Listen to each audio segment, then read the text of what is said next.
ज्यादा से ज्यादा जो बच्चों को प्रॉब्लम होती है वो प्रॉब्लम यही बेसिकली आती है कि सर केस स्टडीज आ तो जाता है, पढ़ तो सब कुछ लेते हैं, लेकिन सॉल्व कैसे करें, समझे कैसे सर। आप उसे मेजरमेंट कर लीजिए। जो क्वेश्चन पहले आपको आ जाए, मैं तो ये कहूंगा पहले उस क्वेश्चन करके हटा दीजिए।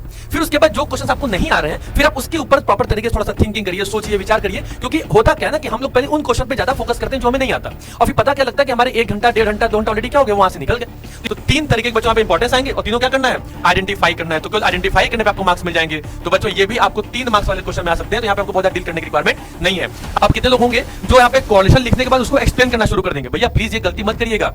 जितना आपसे पूछा जाए बस उतना ही एक्सप्लेन करिए। फालतू चीजें लिखेंगे भरेंगे तो फिर वो एक तरीके से दिमाग डिस्टर्ब कर देगा। ठीक है, तो जितना पूछा जाए, आप सोच रहे हैं कि अगर हम लिख देंगे उसमें हमको नंबर मिल जाएगा, तो ऐसा कुछ नहीं है। केवल आइडेंटिफिकेशन पे ही केवल आपको मार्क्स मिल जाएगा। तो हमारा आंसर बच्चा इसमें क्या होगा, डी। देखिए बच्चों याद रखिएगा, यहीं पे जब आप गलती करते हैं, जब आंसर लिखेंगे ना तो आंसर ऐसे लिखिएगा, आंसर नंबर 15। ठीक है, फिर आप लिखिएगा ऑप्शन नंबर डी और लिखिएगा एज अ कोऑर्डिनेशन। कभी कभी क्या करते हैं ना हम लोग, इतने जल्दीबाजी में होते हैं जैसे कि हम लोग को तुरंत बिरला अंबानी बन जाना है। ठीक है,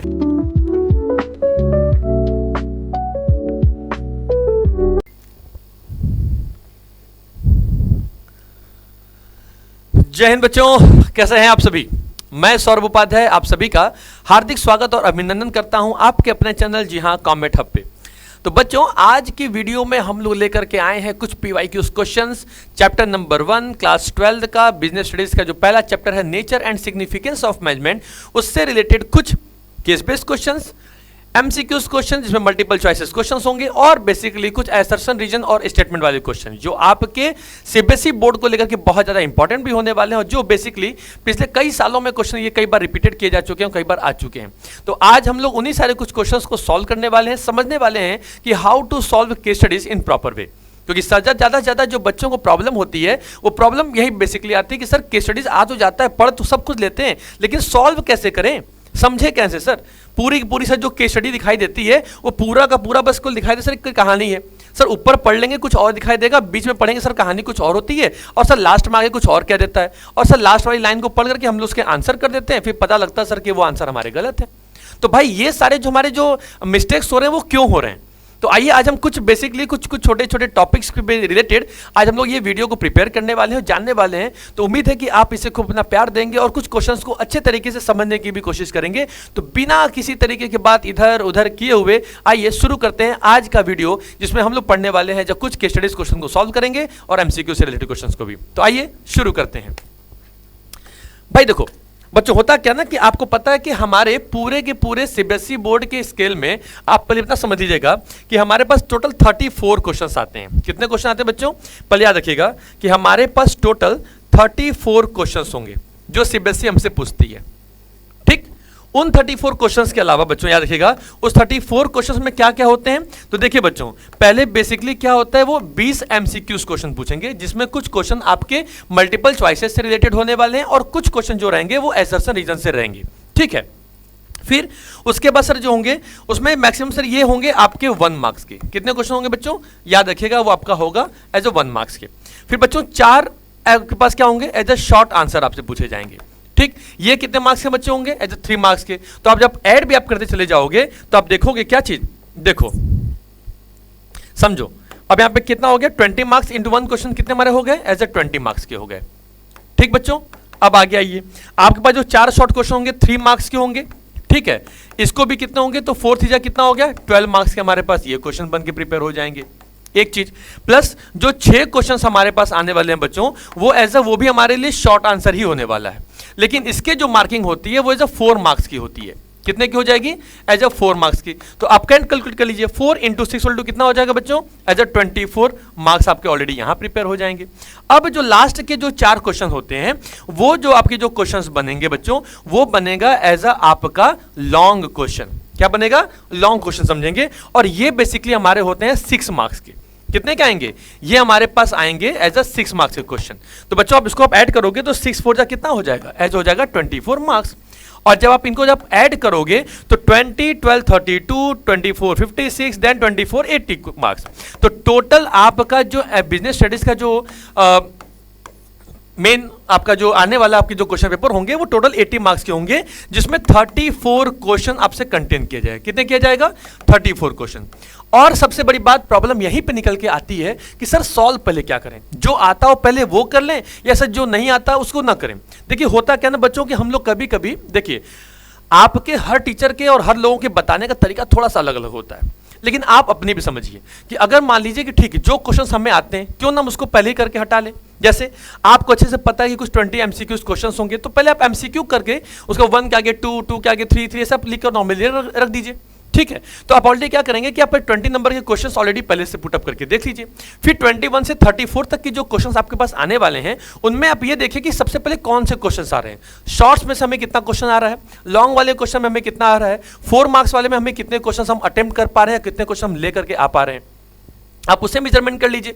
जो क्वेश्चन पहले आपको आ जाए तो मैं तो ये कहूंगा पहले उस क्वेश्चन करके हटा दीजिए।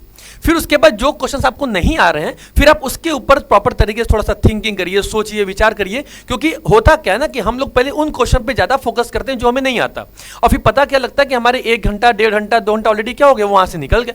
तो ये हमारे लिए कभी कभी क्या होता है कि पॉजिटिव की जगह हमारे लिए निगेटिव रिजल्ट देके जाता है। तो पॉसिबिलिटी बच्चों ये होनी चाहिए कि पहले जो क्वेश्चन आए पहले उसको पहले करके हटा दें। अब ऐसा तो होगा नहीं, अब तो भाई होनहार बच्चे हैं, आप लोग आगे खूब बढ़िया पढ़ने वाले हैं। तो बेसिकली अगर आपको सारे क्वेश्चन आ रहे हैं तो फिर 1 बाय 1 आप स्टार्ट हो जाइए। सुंदर राइटिंग में कॉन्सेप्चुअल लिखे कि सर 3 मार्क्स वाले में सर आधा पेज लिखें कि 1 पेज लिखें। पेज लिखने से मतलब नहीं है, कंटेंट लिखने से मतलब है। क्वेश्चन पूछा क्या गया है, आप उसका आंसर दे क्या रहे हो, ये डिपेंड करता है। तो जैसे क्वेश्चंस होंगे वैसे आपके आंसर्स होंगे, बात आप समझ रहे हो। तो बेसिकली क्या करना होगा, 3 मार्क्स वाले क्वेश्चन होंगे तो हाफ एंड थोड़ा सा आप अपने एक पेज का 75% भी आप लिख देते हो तो भाई ठीक है, हाफ पेज भी लिख दोगे तो 3 मार्क्स मिलेंगे। लेकिन वो जो हाफ पेज आपने लिखा है कोई कहानी ना हो, उसमें गाने ना हो। होते हैं ना कई बच्चों ने कहानी लिख दिया है ना, कुछ तो आपको गाने नहीं लिखने हैं, कहानी नहीं लिखनी है, जो उस बेसिकली पॉइंट से रिलेटेड जो टॉपिक है उसको लिखिए। अब ऐसा क्वेश्चन पूछ जाए भाई इंपॉर्टेंस पूछ दिया तो 3 इंपॉर्टेंस पूछा भाई तो 3 को डाल दीजिए। समझ रहे बात को क्या करना है। तो बच्चों बेसिकली हम लोग इसी को स्टार्ट करने वाले हैं। तो समझिएगा कि ये तो छोटा सा क्वेश्चन, अभी तो क्वेश्चन ही था, हमने बस एक छोटा सा आपको एक आइडिया बताया। अब हम आपके ऊपर बात करते हैं, मेन बेसिकली इन वीडियो पे आते हैं। तो बच्चों आइए शुरू करते हैं अपने इस टॉपिक को और पहला क्वेश्चन समझने की कोशिश करते हैं कि भाई क्या है। तो देखिए क्वेश्चन कहता है कि Supervision Limited is a company that manufactures high quality spectacles, मतलब एक हाई क्वालिटी के जो चश्मे होते हैं वो मैन्युफैक्चर करते हैं। So the manager of the production department, जो प्रोडक्शन डिपार्टमेंट का मैनेजर मिस्टर अर्जुन है, उन्होंने टारगेट सेट किया था कि भाई हमें प्रोड्यूसिंग आपको कितना करना है, एज अ 5000 यूनिट्स करना है। ठीक, कितना करना है, एज अ 5000 यूनिट्स करना है पर मंथ के हिसाब से। तो उन्होंने इंश्योर किया कि भाई उनकी जो टीम है, जो एम्प्लॉइज की, जो उन्हें उनसे मिले and target is by working over time, भाई कि आपको पॉसिबल हो पाया तो अब ओवर टाइम भी वर्क करिएगा। ठीक है, सो एज अ रिजल्ट क्या हुआ कि कंपनी ने जो सक्सेसफुली अपने गोल को अचीव भी कर लिया, but the cost of production increase. हुआ क्या बच्चों की, टाइम पे तो जो हमारा रिजल्ट था वो तो कंप्लीट हो गया, ठीक है, लेकिन जो ऑलरेडी हमारा जो कॉस्ट ऑफ प्रोडक्शन था वो थोड़ा सा ज्यादा भाग गया। तो increase due to the overtime wages. तो the company's marketing manager Mrs Divya ने नोटिस किया कि एक न्यू कॉम्पिटिटर भी ऑलरेडी क्या हो रहा है, मार्केट में एंटर कर रहा है और वो भी ऑफर कर रहा है सेम सिमिलर स्पेक्टिकल्स, मतलब लोअर प्राइस में जो चश्मा ऑलरेडी अभी तक ऊपर जो सुपरविजन लिमिटेड थी वो प्रोवाइड कर रही थी, अब ये कंपनी नई तरीके से मार्केट में एंटर हुई है और सेम उसी चीजों को लोअर प्राइस में अवेलेबल करा रही है। तो कह रहा है कि she quickly launches a new promotional campaign to highlight the superior quality of their products. She also works with the production department to find a way to reduce cost without compromising quality, thereby bringing the overall cost down. तो भाई जो दिव्या थी उन्होंने क्या किया कि तुरंत उन्होंने लॉन्च किया, एक तरीके से न्यू प्रमोशनल कैंपेन लगा दिया अपने कंपनी के अंदर एक सुपीरियर क्वालिटी के प्रोडक्ट्स को प्रोड्यूस करने के लिए। एंड सी ऑल्सो, वो ऑलरेडी क्या कर रही थी, वर्क भी कर रही थी किसके संग, विद द प्रोडक्शन डिपार्टमेंट, अपने कंपनी के डिपार्टमेंट के संग, और फाइंड किया कि एक वे टू कि भाई जिससे कॉस्ट को रिड्यूस किया जा सके और कंप्रोमाइज, मतलब विदाउट, बिना क्वालिटी कॉम्प्रोमाइज किए हुए, and thereby bringing the overall cost. इससे क्या होगा कि भाई मिनिमम कॉस्ट में मैक्सिमम चीजें हमारे पास अवेलेबल हो जाए लेकिन क्वालिटी से कॉम्प्रोमाइज ना होने पाए। तो बच्चों क्वेश्चन क्या कर रहा है थोड़ा उसको समझिएगा। जो पहला क्वेश्चन कर रहा है कि was mister Arjun the production manager effective और एफिशिएंट। बच्चा वो क्या लग रहा है, देखो कंपनी में क्या हुआ, टारगेट मिला, ठीक है, टारगेट होने के बाद क्या हुआ, टारगेट हमारा अचीव भी हो गया, लेकिन हुआ क्या सर, कॉस्ट ऑफ प्रोडक्शन हमारी इंक्रीज हो गई। अब जब कॉस्ट ऑफ प्रोडक्शन इंक्रीज हो गई तो इसका मतलब क्या हुआ, और रिजल्ट तो कंप्लीट हुआ। तो इफिशिएंट क्या करता है, तो इफेक्टिव पर देखो, एफिशिएंट ये करता है जो मिनिमम कॉस्ट में मैक्सिमम गुड्स का प्रोडक्शन करके आपको दे देगा, या तो टाइम पे करके देगा, ठीक है, और वो कॉस्ट वो मिनिमाइज करेगा, इसलिए बंदा वो एफिशिएंट है क्योंकि उसके पास क्या होता है, रिसोर्सेज का वेस्टेज वो नहीं करता। और इफेक्टिव क्या होता है, इफेक्टिव होगा सर लेकिन वो रिजल्ट आपको ऑन टाइम तो देगा लेकिन कॉस्ट क्या होगा, डजंट मैटर। तो वो कॉस्ट को बढ़ा के देगा। तो इसमें आपका आंसर क्या होगा बच्चों की इफेक्टिव और एफिशिएंट नहीं होगा, बल्कि इसका आंसर होगा सर की इफेक्टिव नॉट एफिशिएंट। क्या है? इफेक्टिव है लेकिन वो एफिशिएंट नहीं है, इस बात को ध्यान रखिएगा, ठीक है। अगला ये सेकंड नंबर पॉइंट कहता है कि what quality of management is lacking at Supervision Limited based on the initial situation and how did Mrs Divya rectify this. जो प्रॉब्लम चल रही है उस ऑर्गेनाइजेशन के अंदर भाई कि ऐसा क्यों हो रहा है, ठीक है।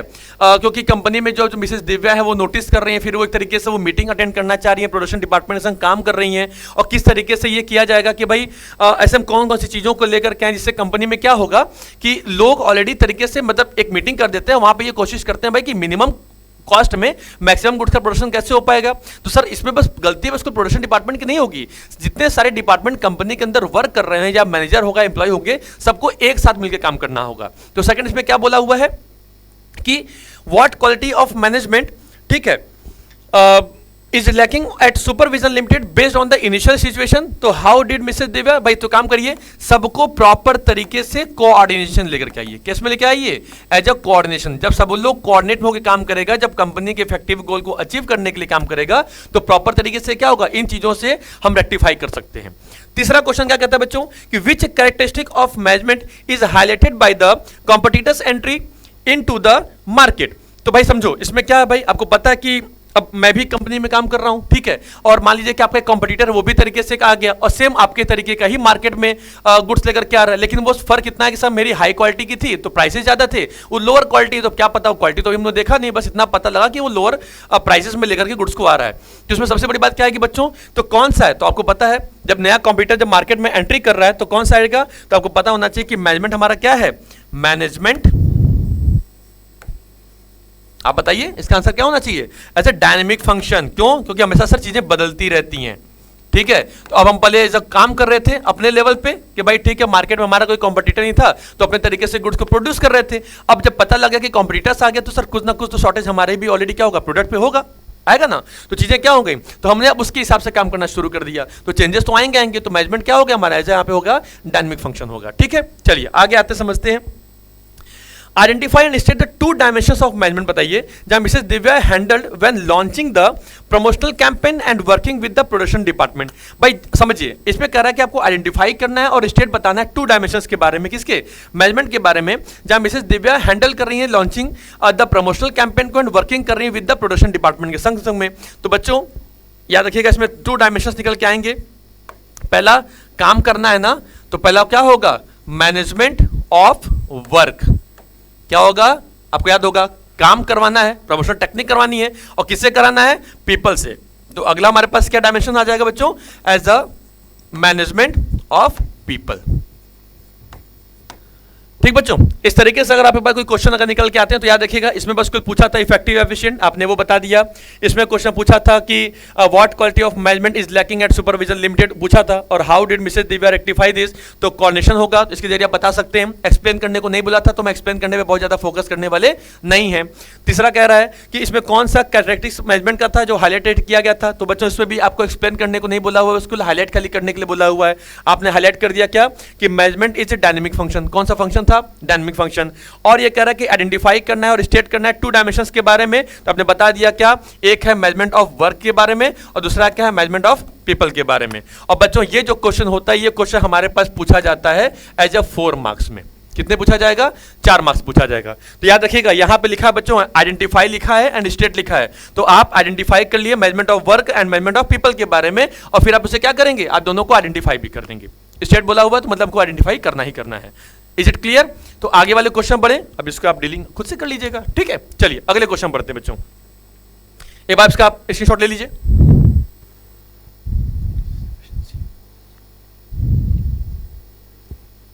चलिए बच्चों आगे आते हैं। सेकंड क्वेश्चन कह रहा है भाई, a floor manager of a mall is a very good manager as he utilises all the functions of management to minimise cost of maintenance of his area. भाई एक फ्लोर मैनेजर हैं जो एक mall के, और वो बहुत एक अच्छे मैनेजर हैं और वो यूटिलाइज कर रहे हैं वो सारे फंक्शंस को मैनेजमेंट के, जिससे क्या हो सके कि कॉस्ट को मिनिमाइज किया जा सके। क्या किया जाए, कॉस्ट को मिनिमाइज किया जा सके। Of maintenance of his area. तो he direct all the staff members under him to follow the target. तो उन्होंने क्या किया, डायरेक्शन प्रोवाइड कर दिया, किसको दिया, अपने सारे स्टाफ को, कि भाई अंडर हिम टू फॉलो, भाई टारगेट्स को फॉलो करिए, एंड एडवाइसेस, उनको एडवाइस भी दिया कि put their efforts in the direction of achievement. आप गोल को अचीव करने पे अपना ज्यादा ज्यादा क्या करिए, अपना एफर्ट्स लगाइए। और under his guidance the employees admit that they learn a lot. इससे क्या होगा कि भाई जो उनके गाइडेंस में बंदे होंगे, एम्प्लॉइज होंगे, उन्हें सीखने के लिए बहुत कुछ मिलेगा। And are able to meet the target. से क्या होगा, टारगेट भाई अच्छे तरीके से एबल भी अचीव भी हो जाएंगे।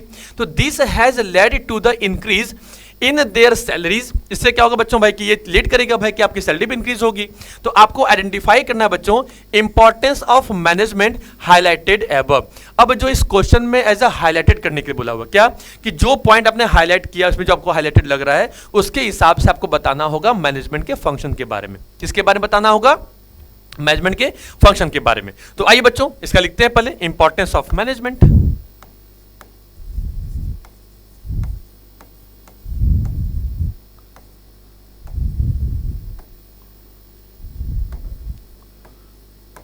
चलिए, तो इसमें भी 3 हमारे पास आएंगे। कितने बोला हुआ है, आइडेंटिफाई, देखते हैं 1 2 3 4 कितने आते हैं। ठीक है, तो सबसे पहले बच्चे हम लोग आते हैं, आप थोड़ा पहले ऊपर से पढ़ना पहले शुरू करिए। देखिए जाना शुरू करिए, क्या लिखा हुआ है कि एक फ्लोर मैनेजर है जो मॉल के, वो बहुत अच्छे मैनेजर हैं और वो यूटिलाइजेस कर रहे हैं as all the functions of management. किसके लिए, कि मैनेजमेंट को minimise cost of maintenance of his area के लिए। ठीक है, तो वो क्या कर रहे हैं कि वो बता रहे हैं कि डायरेक्ट भी करते हैं अपने सारे स्टाफ को कि member under him to follow the targets. अब देखो वो क्या कर रहे हैं बच्चों कि वो पहला फंक्शन को यहीं से निकल के आ गया, पहला इंपॉर्टेंस क्या कि वो पूरे मैनेजमेंट को बता रहे हैं भाई कि मिनिमम कॉस्ट में क्या करना होगा भाई तरीके से। अब मिनिमम कॉस्ट में गुड्स का प्रोडक्शन करना होगा, तो पहला पॉइंट हमें क्या मिल गया इंपॉर्टेंस का, यही भी मिल गया। तो आइए पहला पॉइंट हमारा लिखिए, यहाँ पे क्या होगा, पहला आ जाएगा sir as a management increases efficiency. ठीक, ये पहला पॉइंट आपने ऑलरेडी यहां से उठा लिया। ठीक है, एक काम हो गया। दूसरा क्या कर रहा है कि he direct all the staff member under him to follow the targets. वो क्या करेंगे, टारगेट को फॉलो करेंगे and advises them to put their efforts in the direction of achievement of his targets. तो क्या करना होगा बच्चा, आपको इसमें याद होगा कि जहां पे वो सारे ऐसे डायरेक्शन प्रोवाइड करें स्टाफ को, मेंबर्स को, क्या कि under him to follow the, उनके टारगेट को फॉलो करें और पुट देयर अपने एफर्ट्स को लगाएं, जिससे क्या हो direction of achievement of this target, अपने टारगेट को पूरा प्रॉपर तरीके से वो अचीव कर सके। तो क्या होगा बच्चों, आपको याद होगा management helps in achieving organisational goal. क्या चीज, ऑर्गेनाइजेशनल गोल। ठीक है, अब आइए थर्ड नंबर पॉइंट पे। अगला क्या कहता है कि under his guidance the employees admit that they learn a lot. उससे क्या होगा, वो ज्यादा ज्यादा चीज सीखेंगे भी and are able to meet their target. उससे क्या होगा, उनके टारगेट भी अचीव हो जाएंगे। तो बच्चों क्या करेगा, तीसरा पॉइंट निकल के यहीं पे आ रहा है, management helps to achieve personal objective. भाई यहां पे अब आपकी पर्सनल ऑब्जेक्टिव होगी, इसमें आपकी सैलरी बढ़ रही है। ठीक है, ऑलरेडी समझ रहे हैं, आपको बात आ रही है। तो 3 तरीके के बच्चों यहाँ पे इंपॉर्टेंस आएंगे और तीनों क्या करना है, आइडेंटिफाई करना है। तो केवल आइडेंटिफाई करने पे आपको मार्क्स मिल जाएंगे। तो बच्चों ये भी आपको 3 मार्क्स वाले क्वेश्चन में आ सकते हैं। तो यहाँ पे आपको बहुत ज्यादा डील करने की रिक्वायरमेंट नहीं है। अगर इस क्वेश्चन में लिखा होता कि भाई आइडेंटिफाई करिए इंपॉर्टेंस ऑफ मैनेजमेंट को जो हाईलाइटेड किया गया है और उसको स्टेट करिए या एक्सप्लेन करिए, तो फिर आपको ये काम करना पड़ता।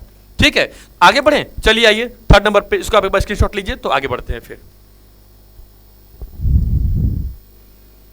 चलिए भाई थर्ड नंबर पे आते हैं। ये क्या कहते हैं सर एबीसीडी एक इस कंपनी है which deals with the providing car services at home. एक तरीके से ये कार सर्विस प्रोवाइड करते हैं होम में एंड ऑन रोड पे। तो there are different departments company के पास है, like human resource department, marketing है, फाइनेंस है, रिसर्च एंड डेवलपमेंट है एंड ऑपरेशंस है। तो the top management of the company tries कर रही है कि वो लेवल जो हो कि बेस्ट टू सिंक्रोनाइज करें the activities of different departments में in the best possible manner में। तो the result is the increase efficiency. से क्या होगा कि जो रिजल्ट होगा वो इंक्रीज एफिशिएंसी इंक्रीज होगी एंड अटेनमेंट ऑफ गोल, और गोल भी हमारा क्या हो जाएंगे, अटेन हो जाएंगे, मतलब अचीव हो जाएंगे। So however with the passing of time the size of the company has grown and now there are many branches of this company.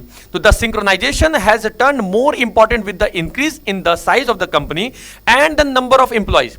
तो the departmental heads of the company are specialist in the respective areas and the top management tries to work with them not with authority but by respecting their views on the subject. देखो भाई, top level बंदा है, meet कर रहा है किससे? अपने अपने जो उनके मिडिल लेवल के डिपार्टमेंट हैं या जो उनके लोअर लेवल डिपार्टमेंट हैं उनसे बात कर रहा है और उनसे ये भी जानने की कोशिश कर रहा है कि हम कैसे अपने गोल को इफेक्टिवली और एफिशिएंटली अचीव कर सकते हैं। तो क्या कह रहा है कि देयर ईगो क्लैशेस। अब देखो आपको पता है भाई, अब लेवल्स हैं अथॉरिटी के, तो भाई थोड़ा सा ईगो तो क्लैश करता ही है। तो कह रहा है कि their ego clashes are avoided to ensure smooth functioning of the organisation. तो क्या कर रहा है, क्योंकि जो ईगो जो क्लैशेस करेंगे उसको अवॉइड किया जाए, या अवॉइड किया ही जा रहा है। किसके लिए? फर्क इसलिए कि भाई हमारे ऑर्गेनाइजेशन में एक स्मूथ फंक्शनिंग होती रहे। तो आइडेंटिफाई करना है द कॉन्सेप्ट ऑफ मैनेजमेंट का, जो इसमें आपको हाईलाइट किया गया है। अब देखो बच्चों, अब यहां से आपको उठाना क्या है? देखो सबसे पहले काम क्या था, आप समझो, यहाँ डिफरेंट डिपार्टमेंट कौन सा? Human resource, marketing, finance, research and development, ठीक काम कर रहा है। अब जो टॉप मैनेजमेंट कंपनी का है वो ये चाह रहा है कि भाई हम अपना बेस्ट सिंक्रोनाइज करें, जिससे हमारा क्या हो, हर डिपार्टमेंट से हमारा तरीके से कांटेक्ट भी हो सके एंड बेस्ट पॉसिबल मैनर भी काम कर सकें, इससे हमारा रिजल्ट भी एफिशिएंटली क्रिएट होगा। तो कह रहा है कि भाई जितने सारे लिखा हुआ है कि how ever with the passing of time the size of the company has grown. भाई धीरे धीरे जैसे समय बीत रहा है कंपनी बड़ी होती चली जा रही है। And now there are many branches of the company. अब कंपनी के बहुत सारे ब्रांच भी हो गए। तो ये जो सिंक्रोनाइजेशन है has turn more important with the increase in the size of the company and the number of employees. तो भाई एम्प्लॉयज के नंबर भी ऑलरेडी बढ़ेंगे। अब जितने ज्यादा एम्प्लॉय नंबर बढ़ेंगे उससे ज्यादा क्या होगा, और भी ज्यादा उसमें कंफ्यूजन आएंगे, क्योस आएंगे, प्रॉब्लम्स आएंगी ना।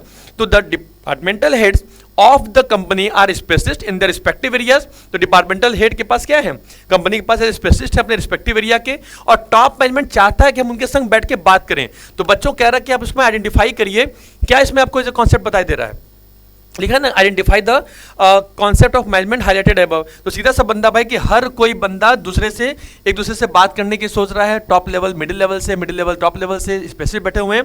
तो यहाँ पे सबसे बड़ा हमको जो दिखाई दे रहा है वो क्या है कि कंपनी के अंदर प्रॉपर तरीके से क्या है, कोऑर्डिनेशन है।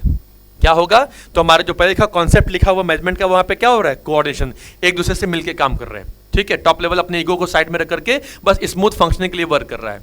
आइए अगला क्या कहता है, कहता है बच्चों की write two benefits highlighted in the above paragraph of this concept. तो भैया देखिए इसमें लिखिएगा, और इसमें देखिएगा इसके दो बेनिफिट्स। तो कौन दो बेनिफिट क्या हो जाएंगे, पहला हो जाएगा बच्चों, एक तो आपको कह रहा है सर स्पेशलिस्ट बना देंगे, तो ऑलरेडी क्या होगा, तो पहला आपके पास आ गया स्पेशलाइजेशन पहला, और ऑलरेडी क्या हो रही है बच्चों कि उस कंपनी में आपका ग्रोथ इन साइज हो रहा है। देखिए है ना, कंपनी भी तो धीरे धीरे ऑलरेडी क्या हो रही है, इंक्रीज हो रही है। तो भाई ऐसी सिचुएशन में कंपनी के पास क्या होंगे, भाई ज्यादा से ज्यादा लोग ऑलरेडी इंक्रीज होंगे, समझ आई बात। तो इंप्लॉइज बढ़ेंगे तो भाई लोगों और भी ज्यादा बढ़ेंगे, तो वहां पे क्या होगा, स्पेशलाइजेशन भी आएगा, अपने स्पेशलिस्ट एरिया भी ऑलरेडी हमारे पास अवेलेबल है, और धीरे कंपनी के इंप्लॉइज भी ऑलरेडी इंक्रीज हो रहे हैं। ठीक, इसकी शॉट लीजिए, फिर आगे बढ़ते हैं फटाक से।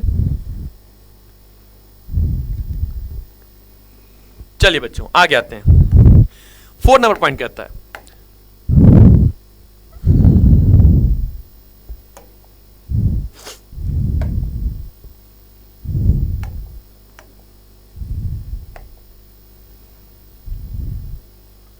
भाई ये क्या कहता है समझिएगा, ये कहता है कि Alpha Beta included decided to go for perfect coordination in the various aspects of the company and they focus on synchronisation of all the activities of the organisation.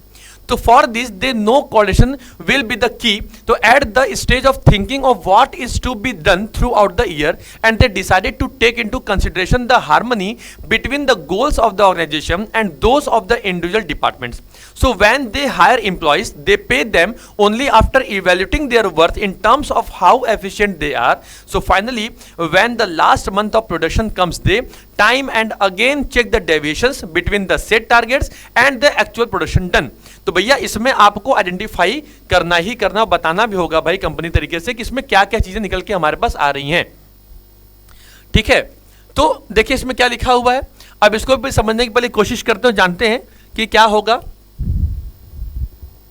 तो भाई देखो क्या कह रहा है, अब हमको जो यहां पे दिखाई दे रहा है और आपको भी शायद दिखाई दे रहा होगा कि पहला चीजें इसमें निकल के हमारे पास क्या आ रही हैं। पहली बात तो समझिएगा, इस क्वेश्चन को थोड़ा सा बच्चों, ये एक क्वेश्चन इसमें आपको आइडेंटिफाई करने के लिए बोलेगा, यहां पे लिख लीजिएगा आइडेंटिफाई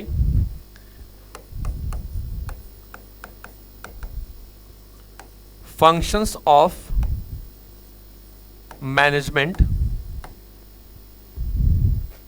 ठीक, तो यहाँ पे आपको क्या करना है, आइडेंटिफाई करना है फंक्शन ऑफ मैनेजमेंट के बारे में। तो भाई देख लो, एक अल्फा बेटा इंक्लूडेड डिसाइड कर रहे हैं भाई कि परफेक्ट कोऑर्डिनेशन होना चाहिए हमारे डिपार्टमेंट के अंदर, वो फोकस भी कर रहे हैं कि सब कुछ सिंक्रोनाइज तरीके से हो, and for this they know coordination, तो तरीके से वो क्या कर रहे हैं प्रॉपर थे, देखिए वो कई सारे एस्पेक्ट पे फोकस भी कर रहे हैं, वो फोकस कर रहे हैं सिंक्रोनाइजेशन पे। मतलब पहला बंदा क्या कर रहा है ऑलरेडी कि कंपनी के लिए प्लान बना रहा है, क्या कर रहा है एज अ प्लानिंग। तो पहला हमारे पास क्या निकल के आ गया, पहला पॉइंट निकल के आ गया प्लानिंग का।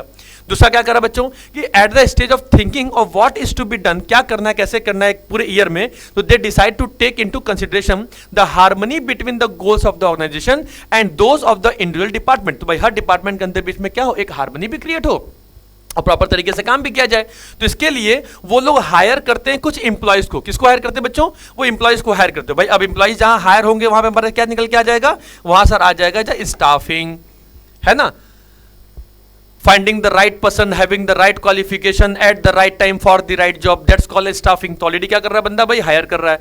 और तीसरा बंदा कर रहा है कि फाइनली कि when the last month of production comes they time and again check the deviation. और बच्चों वहां पे पहले आपको स्टार्टिंग बताया था चैप्टर नंबर 1 में ही कि ऑलरेडी वहां पे क्या हो रहा है कि वो बार बार डेविएशन को चेक करेंगे। तो जहां बच्चा डेविएशन आएगा वहां पे हमारे पास क्या निकल के आ जाएगी, तो वहां सर आ जाएगा कंट्रोलिंग।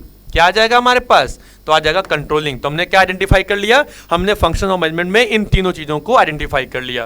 तो अगर आइडेंटिफाई भी लिखा था बच्चों, ठीक है, एंड यहां पे लिखा था स्टेट, क्या लिखा था स्टेट। तो इस क्वेश्चन में समझिएगा आपको आइडेंटिफाई भी बताना है और स्टेट मतलब आइडेंटिफाई भी करेंगे। तो आइडेंटिफाई करने पे यहां पे आपको हाफ मार्क्स मिलेंगे। कितने मिलेंगे, आइडेंटिफाई करने पे हाफ मार्क्स मिलेंगे फॉर आइडेंटिफिकेशन। किसके लिए मिलेंगे, एज आइडेंटिफाई करने के लिए आपको मिलेंगे यहाँ पे हाफ मार्क्स। और हाफ मार्क्स आपको जो मिलने वाले हैं हर एक एक पॉइंट पे वो लिखेगा सर एज ए एक्सप्लेनेशन पे। किस पे मिलेगा, तो यहाँ पे अगर आपने इस क्वेश्चन को इसमें लिखेगा आइडेंटिफाई एंड स्टेट, तो आइडेंटिफाई करोगे और ये तीनों आपके पास सही होता है तो आपको मिलेंगे एज अ 1.5 मार्क्स।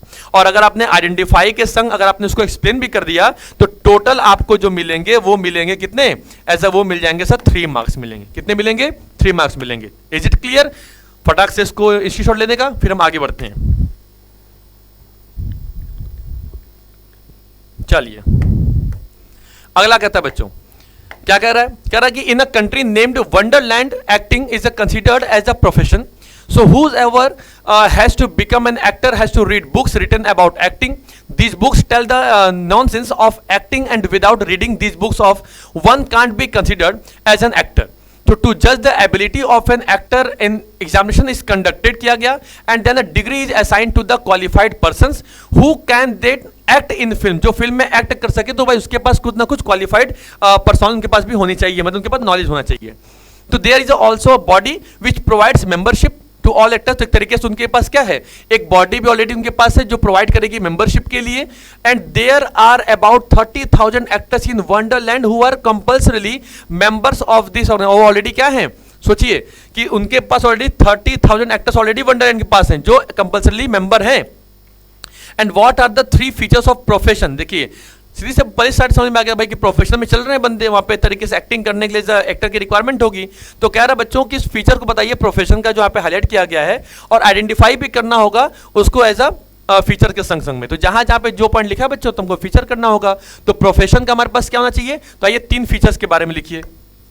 पहला हमारे पास ऑलरेडी क्या आते हैं, पहले छोड़िए, पहले आप यहाँ पे लिखिए as a features of management. तो फीचर्स ऑफ प्रोफेशन, ठीक है। तो आइए पहला क्या लिखेंगे बच्चों, अब समझिए, पहला पढ़े आपको समझ में आपको अपने आप आ जाएगा। क्या लिखा हुआ है कि ऑलरेडी सर कि this book tell the nonsense of acting and without reading this books one can't be consider. तो भाई दो सबसे पहला प्रोफेशन का होना चाहिए नॉलेज, क्या भाई कि आपके पास पूरा का पूरा प्रॉपर नॉलेज होना चाहिए। तो पहला प्रोफेशन क्या होता है भाई, हम सबको अच्छे से पता है क्या कि well defined body of as a knowledge. पहला पॉइंट हो गया, ठीक है।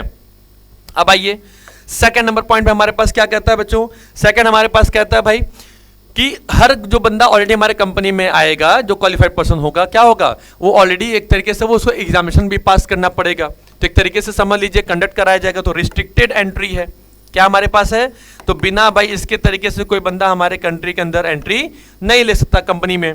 और जो तीसरा नंबर हमारे पास बात कहता है वो क्या कहता है, एज वो हमारे पास कहता है भाई कि क्या है कि आपको पता है कि मेंबरशिप भी आपको मिलेगी पर्सन के पास, ठीक है, और 30,000 एक्टर्स उनके पास तो रखे हुए हैं। तो आइएगा, तो यहां पे लिख लीजिएगा हमारे पास क्या निकल के आ जाएगा कि एज अ प्रोफेशनल मैनेजमेंट, ठीक है, या पर्सन, आप जो इसमें आप लिख सकते हैं कि भाई प्रोफेशनल मैनेजमेंट लिख दीजिए या प्रोफेशनल एसोसिएशन लिख दीजिए। क्या लिख देंगे, एज अ एसोसिएशन आ जाएगा हमारे पास। क्लियर बच्चों, चलिए डन हो गया। तो फिर इसको भी फटाक से स्क्रीनशॉट लीजिए और फिर हम आगे बढ़ें तुरंत।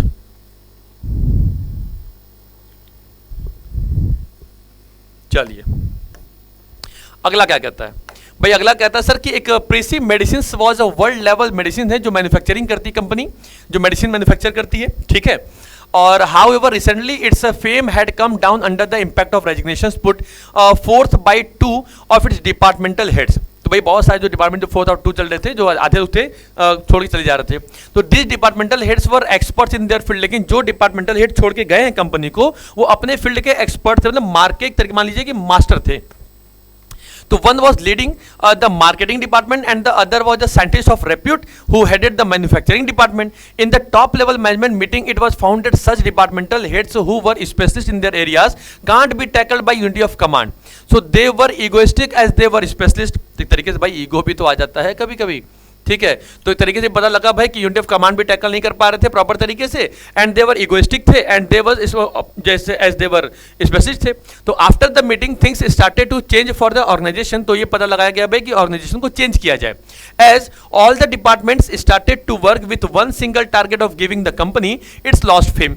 So there was a combined effort which doubled the revenue of the organization. तो a special regulation system include किया गया every level managers के लिए, जो brought like मतलब उस एक्शन में लेकर के आया गया, and thus the overall functioning of the organization was improved. In this case a concept of management आपको आइडेंटिफाई करना होगा, ठीक है, and also आइडेंटिफाई करना होगा बच्चों उसके कुछ कैरेक्टरिस्टिक्स के बारे में। किसके बारे में पढ़ना होगा, तो आइए भाई, तो पहले पढ़ लीजिए, प्रॉपर समझ में आ गया भाई कि यहाँ पे लोग दूसरे को टैकल नहीं करने। तो इसका मतलब क्या है, सबसे भारी कमी अगर पड़ी है तो वो किसकी पड़ी है, as a essence of management. इसका मतलब क्या हो गया, कोऑर्डिनेशन के बारे में, ठीक है। तो भाई पहला हमारा जो कॉन्सेप्ट ऑफ मैनेजमेंट है वो तो यहाँ पे आ गया।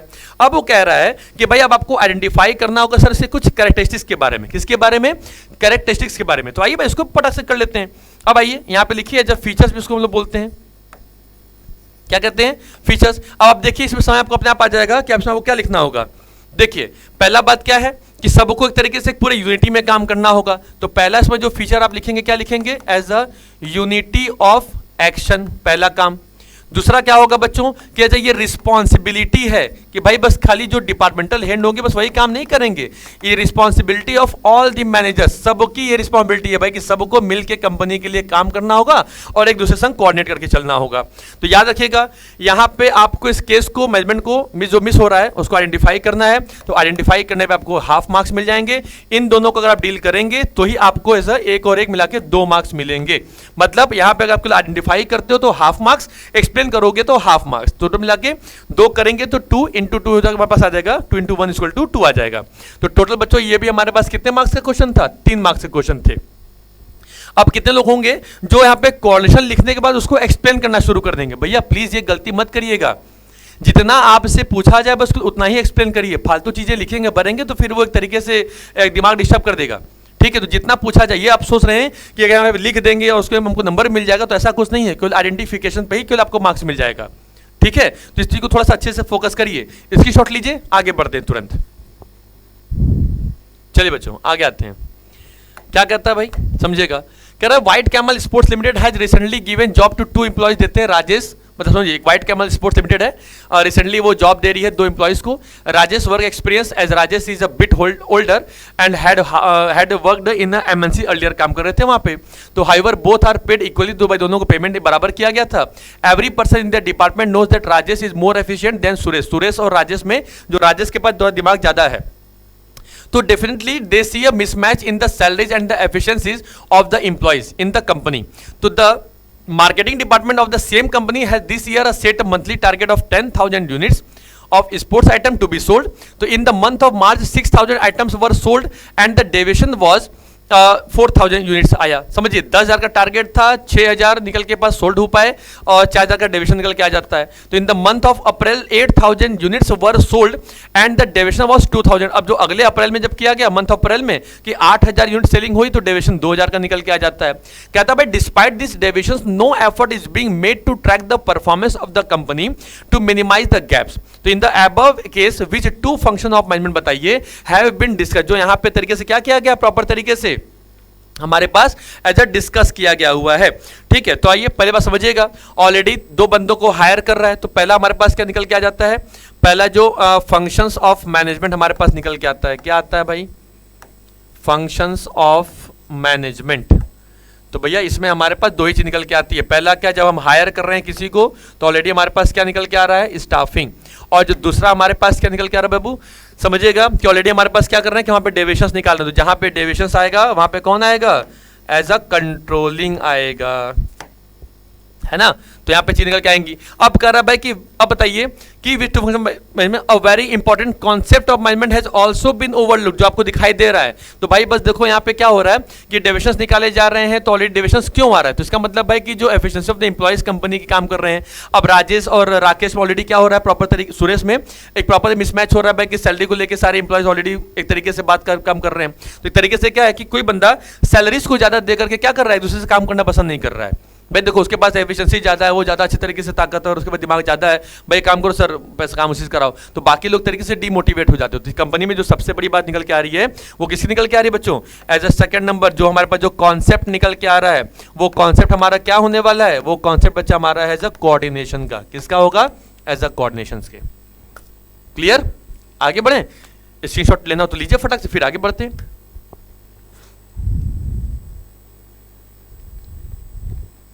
चलिए आगे आइए बच्चों, कह रहा है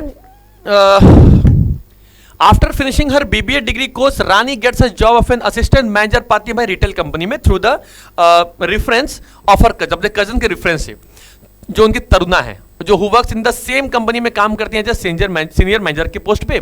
तो भाई Taruna decided to guide Rani through her experience by making her aware of the important facts about management in practice. तो भाई प्रैक्टिस के समय में जो उनकी जो तरुणा की जो बहन है, कजन जो कह सकते हैं, तो उन्होंने एक तरीके डिसाइड किया था भाई कि अपने एक्सपीरियंस उनके संग शेयर करें, ठीक है, इंपॉर्टेंट फैक्ट्स बता दें कंपनी के बारे में। So she tells her that neither the principle of management provide any readymade straight jacket solution. तो भाई कंपनी जो प्रिंसिपल ऑफ मैनेजमेंट कंपनी का होता है वो कोई रेडीमेड सॉल्यूशन नहीं है। हमने आपको स्टार्टिंग में बताया था कि बच्चों कि जो हमारे पास प्रिंसिपल्स होते हैं ना वो कोई रेडीमेड सॉल्यूशंस नहीं है भाई, प्रॉपर तरीके से सर उस पर काम किया गया है, ऑब्जर्व किया गया है, एनालिसिस किया गया है, एक्सपीरियंस निकल के लाया गया है। So to all managerial problems not they are rigid prescription which have to be followed absolutely.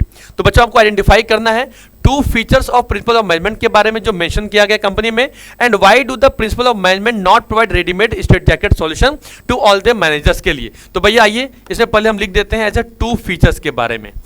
किसके बारे में बात करेंगे, अब देखिए आप इस पूरे कहानी को पहले अच्छे से पढ़ेंगे तो आपको समझ में आएगा कि चीजें क्या हैं कि हमको इसके में फीचर निकालना होगा। तो बताइए इस हाईलाइटेड केसेस में क्या निकल के आएगा। पहले बात कि भाई देखो पहला कंपनी बंदा क्या बता रहा है कि वो हमारे पास क्या है, कोई रेडीमेड सॉल्यूशन हमारे पास नहीं है। तो प्रिंसिपल जो सबसे पहला हमारे पास क्या होता है बाबू, वो होता है भाई वो प्रिंसिपल हमारे पास जनरल गाइडलाइंस होती हैं। क्या होती हैं, जनरल गाइडलाइंस। ये कोई रेडीमेड सॉल्यूशंस हमारे पास अवेलेबल नहीं होते, ठीक है।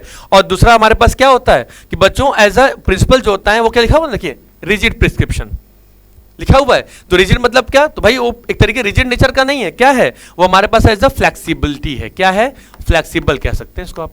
तो भाई जैसी सिचुएशन हो, जैसी आपको नीड हो, जैसे आपको रिक्वायरमेंट हो, उस तरीके से आप प्रिंसिपल ऑफ मैनेजमेंट को आप अपनी कंपनी में इंप्लीमेंट कर सकते हैं और अपनी कंपनी को सक्सेसफुल चला सकते हैं, ठीक है। तो आइए, तो अब कह रहा है सर कि व्हाई डू द प्रिंसिपल, अब आपको जो आपने दोनों पढ़ा हुआ है इसके हिसाब से आपको बताना होगा कि जो प्रिंसिपल्स ऑफ मैनेजमेंट होते हैं भाई वो प्रोवाइड करते हैं readymade straight jacket solutions to all manager problems. क्या ये बात सही है या क्यों है, तो आपको बच्चों अपनी लैंग्वेज में इसको एक्सप्लेन करना होगा, ठीक है। आगे बढ़ें, चलिए शुरू करते हैं भाई आगे। इसका भी स्क्रीनशॉट लीजिए।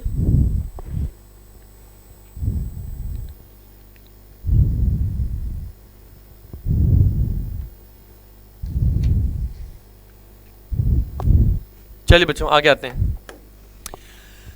भाई इसमें क्या है, इसमें भाई साहब कहते हैं प्रदीप हैं जो वर्क करते हैं in a bulb manufacturing company में, and each bulb that is manufactured is of standard size and quality. Further if there is any unrequited type of bulb manufactured then its production is stopped. Last month when the company came to know that कि 10 watt bulbs were no longer liked by customer. भाई जो customer है वो, मैं गायब हो जा रहा हूँ क्या बार बार, ओ माय गॉड. चलिए उसको अगली वीडियोस में कोशिश करूंगा कि थोड़ा सा अच्छे से सेटअप करके आप लोग सामने प्रोवाइड करूँ. ठीक है, अब गायब भी होना है सर. वो याद है, सुना होगा शक्तिमान, बचपन में लोग देखा करते थे, तमराज किलविश है ना, अंधेरा कायम रहे. तो वो अंधेरा कायम ऐसे नहीं हो जा रहा है, वो थोड़ा सा डिस्टर्बेंस हल्की फुल्की आ जा रही है.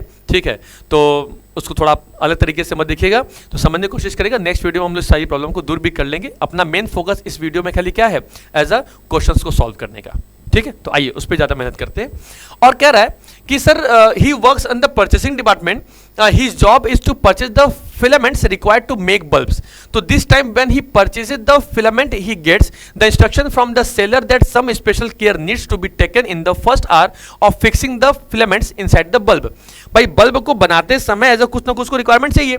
तो वो बंदा सर क्या कर रहा है कि नॉर्मली सर कि हमें एज अ रिक्वायरमेंट है कि जब मैं बनाता रहूं तो आप मेरे पहले क्या और क्या करेंगे, आप मुझे थोड़ा जज करिए, देखते रहिएगा कि मैं किस तरीके से काम कर रहा हूं, किस तरीके से नहीं कर रहा हूं. सो before the assembling process starts. So however he finds that his company's policies only allow him to give the message to his immediate boss, who will further pass this message to his boss. So the passing of this message will continue until it reaches the desired person in the production department. So based on the passage answer the कुछ following questions के बारे में. अब यहाँ पे कह रहा है बच्चों कि which technique of management is followed here. यहाँ पे पहले कौन सा किया जा रहा है, तो भाई देखिए वो कह रहा है कि स्पेशल केयर नीड चाहिए फर्स्ट आवर में फिक्सिंग प्रॉब्लम करने के लिए. ठीक है, और ये भी कह रहा है भाई कि असेंबलिंग करने प्रोसेस स्टार्ट करने के लिए पहले, तो भाई बंदा जो पहले कर रहा है कि जो मैन्युफैक्चर कर रहा है देन प्रोडक्शन इज स्टॉप्ड कर दिया गया साइज एंड क्वालिटी को फोकस करते हुए. जिसका मतलब क्या कर रहा है, वो स्टैंडर्ड दिखाई दे रहा है साइज एंड क्वालिटी. तो कौन सा यहाँ पे टेक्निक ऑफ मैनेजमेंट दिखा रहा है भाई, तो option number C is correct, जहां पे क्या है वर्क को सिंपल भी किया जा रहा है और स्टैंडर्डाइज भी किया जाए, जो वेस्टेज रिसोर्स उनको हटा दिया जाए. ठीक है, चलिए आगे बढ़ते हैं. सेकेंड पॉइंट पे क्या करता है कि name the principle of management followed by here by the company. भाई इसमें कौन सा काम किया जा रहा है देख लीजिए. इसमें प्रिंसिपल ऑफ जो मैनेजमेंट जो फॉलो किया जा रहा है कंपनी के थ्रू, वो क्या किया जा रहा है, तो देखिए आपको अच्छे से पता होगा. आइए बैक में, तो ऑलरेडी क्या था कि यहाँ पे तरीके से वो बॉस को डायरेक्टली जाके वहाँ बात की जा रही है, मतलब वहाँ पे परमिशन ग्रांट कर दी जा रही है कि डायरेक्टली जाकर के अपने बॉस से मिल लीजिए, वहाँ बात कर लीजिए. तो क्या हो गया बच्चों कि वहाँ पे एज ए स्केलर चेन को फॉलो किया जाएगा. तो ऑलरेडी इसमें हमारा आंसर क्या होने वाला है, एज आंसर होने वाला हमारा एज अ स्केलर चेन का. ठीक है, अगला कह रहा है कि which option is now available to Pradeep since the company is not allowing him to interact with the concern worker in the production department. भाई क्यों नहीं किया जा रहा है, क्योंकि से वहां पे लिखना विच ऑप्शन में कौन सा ऑप्शन अवेलेबल है कि प्रदीप के लिए कि वो कंपनी जिनको अलाउ नहीं कर रही थी कि इंटरेक्ट करने के लिए कि अपने वर्कर से या प्रोडक्शन डिपार्टमेंट की जो होंगे. तो बच्चा आपको पता है कि गैंग प्लैंक ऐसी एक सिचुएशन होती है कि जहां पे directly in the case of emergency, क्या in the case of emergency, इस सिचुएशन में जाकर के डायरेक्टली इस लेवल का कोई भी बंदा होगा वो उस लेवल के बंदे से जाके क्या डायरेक्टली मिल सकता है. मतलब यहाँ पे अगर कोई सेल डिपार्टमेंट का कोई मैनेजर है तो यहाँ वो परचेस डिपार्टमेंट के मैनेजर से डायरेक्टली क्या कर सकता है, जाके बात कर सकता है. ठीक है, चलिए अगला क्या कहता है बच्चों. अगला हमारे पास कहता है कि which principle of management is followed by the company by creating a separate department. तो भाई जब डिपार्टमेंट को जब सेपरेट ही करना है तो ऑलरेडी इस बात हमारे पास क्या निकल के आ जाएगी, डिवीजन ऑफ वर्क. वर्क को उनके स्पेशलाइजेशन के अकॉर्डिंग क्या किया जाए, डिवाइड कर दिया जाए या डिस्ट्रीब्यूट कर दिया जाए. इज इट क्लियर बच्चों. चलिए चलिए आगे बढ़ते हैं फटाक से फिर. चलिए बच्चों 10 नंबर क्वेश्चन पे बात हैं.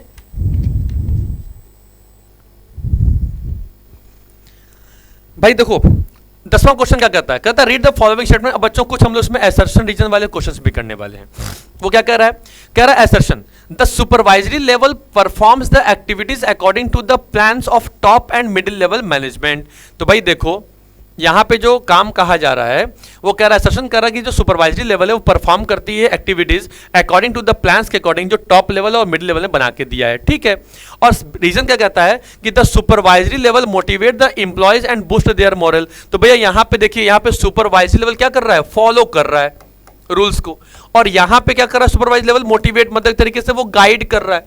तो भाई देखो बात तो ये भी सही है और बात तो ये भी सही है. तो मतलब आंसर हमारा ये हो सकता है सर कि both assertion and reason are true but reason is not the correct explanation of assertion. तो बच्चों क्या आएगा? ऑप्शन नंबर बी करेक्ट होगा। आगे बढ़े, चलिए क्वेश्चन स्क्रीनशॉट लीजिए, बढ़े आगे। चलिए बच्चों आगे बढ़ते हैं भाई। तो भाई देखो ये क्या कह रहा है, स्टेटमेंट 1 कह रहा है भाई for products requiring long term storage like agriculture जो प्रोडक्ट्स होंगे the warehouses are located, जो वेयर हाउसेस हैं वो लोकेटेड होना चाहिए था मार्केट के बगल में। भाई ये थोड़ा सा समझ में नहीं आ रहा है। और दूसरा कह रहा है कि higher the level of inventory, जो इन्वेंट्री की जो लेवल हमारे पास स्टॉक का है, कि higher will be the level of services to the customers but the cost of carrying the inventory will also be high. तो बच्चों इसमें ऑलरेडी क्या समझ में आ रहा है, अभी हम भी नहीं बता सकते हैं, तो रुके रहो।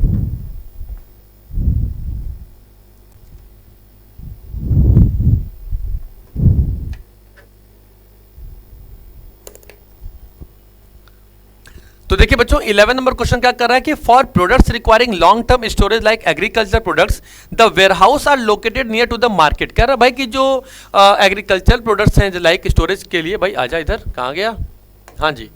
तो कह रहा है भाई कि जो एग्रीकल्चर प्रोडक्ट्स हैं लाइक उनके लिए जो स्टोरेज कर रहा है, जो लॉन्ग प्रोडक्ट्स होते हैं, मतलब for products requiring long term storage like agriculture products के लिए कि जो वेयर हाउस होना चाहिए वो एज अ मार्केट के बगल में होना चाहिए। ना ना ना ना, ऐसा हमें कुछ नहीं लगता। एंड स्टेटमेंट 2 कह रहा है कि higher the level of inventory, अगर इन्वेंट्री को देखा जाए तो higher will be the level of service. तो भाई अगर इन्वेंट्री के लेवल को हाई कर दिया जाएगा तो जो प्रोडक्ट जो सर्विसेज जो कस्टमर को अलाउ की जाती है वो सर्विस देने की जो लेवल होगा वो भी हमारा क्या होगा, हाई हो जाएगा। And the cost of carrying the inventory will also, भाई अब इन्वेंट्री मतलब सामान को लेके आना लेके जाना, उसकी जो लागत होगी उसमें भी क्या होगा, इंक्रीमेंट होगा, इंक्रीज होगी। तो भाई हमको लग रहा है कि स्टेटमेंट नंबर 2 बिल्कुल सही कह रहा है, लेकिन ये भाई साहब थोड़ा सा गलत स्टेटमेंट कह गए, ये थोड़ा सा भावनाओं में बह गए। तो ये हमको लग रहा है ये फॉल्स चले गए और ये भाई साहब ट्रू में आ गए। तो बच्चों इसका हमारा आंसर होगा as option number B, statement 2 is true and 1 is false. तो फटाक से इसका आप लीजिए स्क्रीनशॉट और फिर आगे बढ़ते हैं। फिर चलिए आइए अगले क्वेश्चन पे आते हैं। कह रहा है planning and controlling are interdependence and interlinked. भाई जो प्लानिंग और कंट्रोलिंग है वो एक दूसरे के इंटरडिपेंडेंट भी हैं। ठीक है, क्या है, इंटरडिपेंडेंट भी हैं और इंटरलिंक्ड भी हैं। भाई बिल्कुल करेक्ट, हम तो भाई से सहमत हैं। Planning provide the goal and objective that the controlling function uses to measure perform. अरे भाई भाई साहब क्या बात है भाई। ठीक है कि प्लानिंग जो है and controlling are interdependent and interlinked, दूसरे से इंटरडिपेंड भी है और इंटरलिंक्ड भी है। ठीक है, और जो लिखा हुआ है कि प्लानिंग जो प्रोवाइड कर रहा है वो गोल एंड ऑब्जेक्टिव भी देता है एंड कंट्रोलिंग जो फंक्शन होता है यूजेस टू मेजर परफॉर्मेंस देता है। ठीक, तो ऑप्शन नंबर बी क्या कर रहा है भाई, सही कह रहा है भाई, क्योंकि दोनों सही है सब। प्लानिंग कंट्रोलिंग भाई इंटरडिपेंडेंट लिंक भी है, ये गोल और ऑब्जेक्टिव बताते हैं, तो ये भाई सब क्या करते हैं, उनके परफॉर्मेंस को मेजरमेंट करते हैं। तो मतलब क्या होगा, both A and R true and R is the correct explanation of A. तो आंसर करेक्ट है। तो भाई आप भी फटक से करेक्टली इसका स्क्रीनशॉट लीजिए, फिर आगे बढ़िए, चला जाए। चलिए भाई आगे आइए, ये क्या कहता है। तो भाई ये भाई साहब कह रहे हैं कि controlling helps in making efficient use of resource. जो कंट्रोलिंग है वो हेल्प करता है कि भाई एफिशिएंट यूज ऑफ रिसोर्सेज किया जाए। भाई कंट्रोलिंग भाई सही बात है, हेल्प भाई करता है कि efficient use of resources, proper तरीके रिसोर्सेज को एफिशिएंटली यूज किया जाए, बनाया जाए। और रीजन कह रहा है कि an efficient control system keeps a check on the changes taking place in the organisation. जो एफिशिएंट जो कंट्रोल सिस्टम होता है वो हमेशा अपने पास रखता क्या चीज को, चेक करता रहता है चेंजेस को जो उसके प्लेसेस पे आते चले जा रहे हैं। एंड द इन्वायरमेंट को भी देखेगा जिससे कि उनको हेल्प मिले रिव्यू करने के लिए और रिवाइज करने के लिए उन स्टैंडर्ड्स को जो लाइट ऑफ चेंजेस लेकर के आ रहे हैं। तो भाई इसमें क्या समझ आपको आ रहा है, समझिएगा कि जो कंट्रोलिंग ऊपर जो बात बता रहा है वो अलग बता रहा है, ये भी सही है ये भी सही है, लेकिन रीजन जो है बच्चों वो असर्शन के हिसाब से नहीं, क्योंकि आप ऑलरेडी यहाँ बताया जा रहा है कि कंट्रोलिंग हेल्प कर रहा है making efficient use of resources के लिए, और ये बात सब चेंजिंग को बता रहे हैं, मेजरमेंट को बता रहे हैं और डेविएशन को बता रहे हैं। है तो दोनों करेक्ट, लेकिन जो रीजन बचा वो असर्शन के हिसाब से नहीं है। असर्शन समझ लीजिए क्वेश्चन है, रीजन समझ लीजिए आंसर है। तो आंसर जो वो क्वेश्चन के हिसाब से बिल्कुल सटीक नहीं बैठ रहा है, वो अलग बात है। रीजन अपना अलग दे रहा है, असर्शन अपना अलग दे रहा है। तो ऑप्शन नंबर बी बच्चा यहाँ भी करेक्ट होने वाला होगा कि both assertion A and reason are true and reason is not the correct explanation of assertion। A का होगा। इसकी शॉट लीजिए बच्चों, तो आगे बढ़ते हैं, फिर चलते हैं। चलिए भाई आगे आते हैं। अगला क्वेश्चन क्या कह रहा है भाई, ये कह रहे हैं कि sir statement number 1 the concept of product relates to not only the physical product but also the benefits offered by it from customers point of view। भाई कस्टमर के पॉइंट ऑफ व्यू से देखिए जो कॉन्सेप्ट है आपके production relates का कि not only केवल फिजिकल प्रोडक्ट बात कर रहा है, वो बेनिफिट ऑफर कर रहा है कस्टमर्स के पॉइंट ऑफ व्यू से। और स्टेटमेंट नंबर 2 जो कह रहा है वो कह रहा है कि the concept of product does not include the extended product by way of after sales services availability of spare parts. तरीके ऐसा कुछ नहीं भैया, आप भी गलत कह रहे हैं और भाई साहब आप तो बिल्कुल गलत कह रहे हैं। ठीक है, देखिए क्या कह रहा है पहला कि जो कंसेप्ट है प्रोडक्ट का जो रिलेट कर रहा है not only the physical product, उसकी बात नहीं कर रहा है, वो कह रहा है कि उसके अलावा वो ऑल्सो द बेनिफिट्स ऑफर कर रहा है कस्टमर्स को, कस्टमर के पॉइंट ऑफ व्यू से। भाई ये कब कहां कैसे क्लियर होने लगा। एंड सेकंड कह रहा है the concept of product does not include the extended product by the way of after sale services availability of spare parts handling complaints etcetera. ना ना ना भैया, आप भी गलत हैं, आप भी गलत हैं। तो यहां बच्चा आंसर लिख कर लीजिएगा, both statement first and statement second are incorrect. ठीक है, चलिए आगे आइए। अब बच्चों आते हैं एज अपने नेक्स्ट क्वेश्चन पे। ये क्या कहता है, तो भाई ये कह रहा है कि which of the following is considered as the essence of management. आहा, ये तो सबसे प्यारा क्वेश्चन, बढ़िया क्वेश्चन। तो हमारा आंसर बच्चा इसमें क्या होगा, डी। लेकिन बच्चों अब याद रखिएगा, यहीं पे जब आप गलती करते हैं, जब आप आंसर लिखेंगे ना तो आंसर ऐसे लिखिएगा, आंसर नंबर 15। ठीक है, फिर आप लिखिएगा ऑप्शन नंबर डी और लिखिएगा एज अ कोऑर्डिनेशन। कभी कभी क्या करते हैं ना हम लोग, इतने जल्दीबाजी में होते हैं जैसे कि हम लोग को तुरंत बिरला अंबानी बन जाना है। ठीक है, तुरंत आधा दूर क्या करेंगे बच्चे, करेंगे हाँ सर 15 नंबर का, हाँ डी सही है। 15 नंबर सर एज अ कोऑर्डिनेशन होगा। है तो बच्चों याद रखिएगा, देखिए चेक तो भाई ये भी होगा ये भी होगा, लेकिन तरीका सही नहीं है ये। ठीक, तो आप पूरा प्रॉपर तरीके से ये स्टेटमेंट सही होना चाहिए बच्चों कि ये 15 का D number as a question ये हमारा करेक्ट। तो पूरा प्रॉपर लिखिए कौन सा क्वेश्चन नंबर है वो, प्लस कौन सा ऑप्शन होगा वो, और प्लस उसका आंसर क्या पूरा। लंबे लंबे क्वेश्चन होंगे तो हम लोग के अंदर आ जाता होता है वो प्रोडक्शन इंटीग्रेटिव एफर्ट्स करता है, तो वो production dot dot dot dot करके लास्ट में एफर्ट्स लिख देंगे, या वो भी नहीं लिखेंगे। ल भैया एग्जाम ना लिखेगा, ऐसा थोड़ी ना होता है महाराज, समझ गया ये बात। चलिए आगे आते हैं। अगला कहता है बच्चों, the process of integrating the activities of an organisation in pursuit of common goals is called, क्या कहलाता है भाई। तो जब वो इंटीग्रेट करना सारी एक्टिविटीज को ऑर्गेनाइजेशन के अंदर जो कॉमन गोल्स को लेके चलेगा, सीधा सा फंडा है सर, कोऑर्डिनेशन ही एक ऐसा सिस्टम है। तो ऑलरेडी बच्चों यहाँ पे आपको लिखना होगा 16 का नंबर बी, और इसका आंसर लिखेंगे हम लोग एज अ कोऑर्डिनेशन। ठीक है, एक एक मार्क्स वाले क्वेश्चन फटाफट हैं कर लिए जाएंगे। चलिए भाई आगे आ जाइए, सिंपल सिंपल क्वेश्चन हमारे पास थे। अगला ये 70 नंबर क्वेश्चन क्या कह रहा है बच्चा, 70 नंबर क्वेश्चन कह रहा है हमारे पास,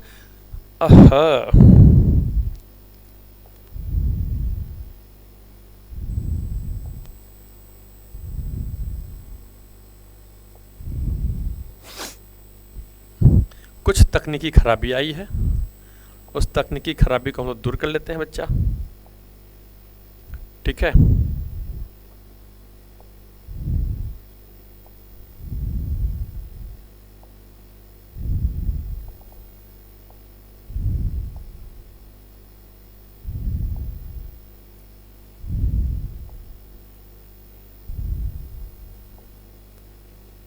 चलो भाई ये क्वेश्चन क्या कर रहा है, कह रहा है भाई coordination is light a thread in a garland, it is not a separate function of management, rather it is a part of managerial function. This statement is क्या कहलाता है बच्चों, बताइए भाई ये स्टेटमेंट सही कि गलत है। Coordination is like a thread है इन अ गार्लैंड में, it is not a separate function of management, ये मैनेजमेंट कोई सेपरेट फंक्शन नहीं है, but rather is it is a part of management. देखिए मैनेजमेंट एक मैनेजरियल फंक्शन का ये क्या है, ऑलरेडी एक तरीके से ये पार्ट है। तो भाई बात तो सही कर रहा है भाई, एक तरीके से उनका कोई, आपको पता है हमारे पास मैनेजमेंट के टोटल कितने डिपार्टमेंट हमारे पास हैं, 5 ही फंक्शन होते हैं।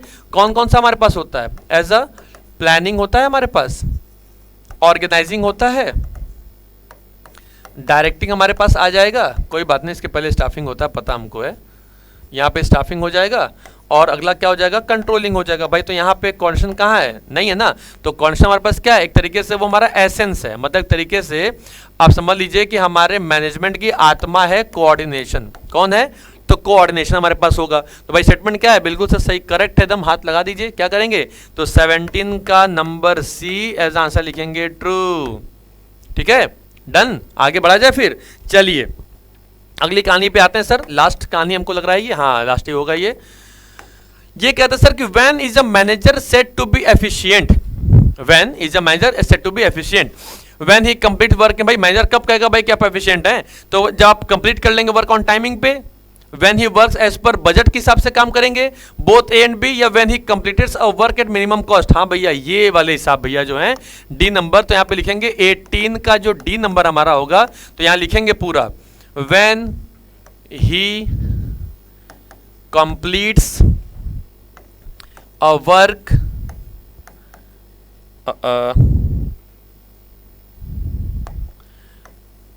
Eight minimum cost. ठीक बच्चों, चलिए भाई डन।